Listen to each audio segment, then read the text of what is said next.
Concernant le règlement DMA Digital Market Act, il s'agit du règlement sur les marchés numériques qui vient compléter le règlement DSA et il présente aussi, comme ce règlement, des bénéfices et des risques.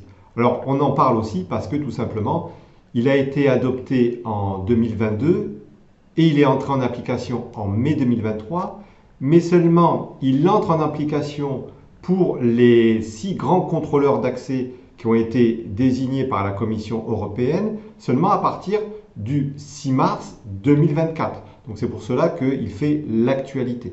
La Commission européenne a désigné 6 contrôleurs d'accès, les sociétés Alphabet, Amazon, Apple, Binance, Meta et Microsoft, et leurs services de plateforme essentiels. Donc vous retrouvez ici sur cette infographie de la Commission européenne les plateformes essentielles qui sont exploitées par ces contrôleurs d'accès. Il s'agit des plateformes que l'on a vues déjà pour le règlement DSA, avec quelques différences. Par exemple, on ne retrouve pas Wikipédia, et en revanche sont ajoutés les systèmes d'exploitation Google Android, iOS et également Windows PC. Ce règlement présente des bénéfices avec un renforcement des obligations des contrôleurs d'accès, avec une meilleure protection des entreprises qui vont utiliser ces plateformes et une meilleure protection des utilisateurs finaux de ces plateformes.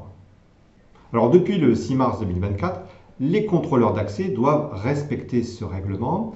Ils devront nommer un ou plusieurs responsables à la conformité de ce règlement et respecter une vingtaine d'obligations et d'interdictions que vous pouvez retrouver sur le site de la vie publique et qui est très bien fait. Donc on retrouve par exemple comme obligation le fait de rendre aussi facile le désabonnement que l'abonnement à un service de plateforme essentielle, permettre de désinstaller facilement sur son téléphone, son ordinateur ou sa tablette des applications préinstallées, autoriser les vendeurs à promouvoir leur offre et à conclure des contrats avec leurs clients en dehors des plateformes, donner aux vendeurs l'accès à leurs données de performance marketing ou publicitaire sur leur plateforme. Concernant les interdictions, les contrôleurs d'accès ne pourront plus notamment imposer des logiciels, exemple navigateur, moteur, assistant virtuel, par défaut à l'installation du système d'exploitation.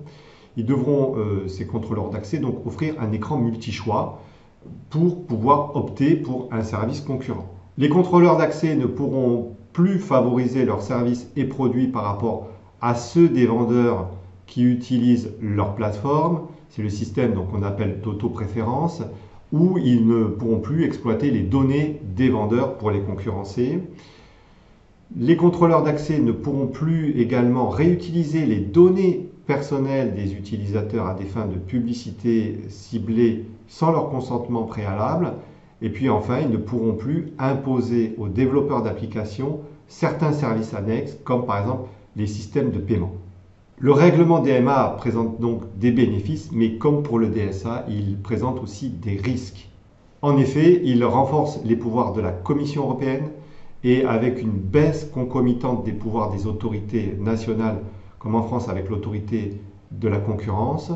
Et puis le règlement baisse les pouvoirs aussi des juridictions nationales, puisque aucune décision judiciaire pourra aller à l'encontre d'une décision de la Commission européenne.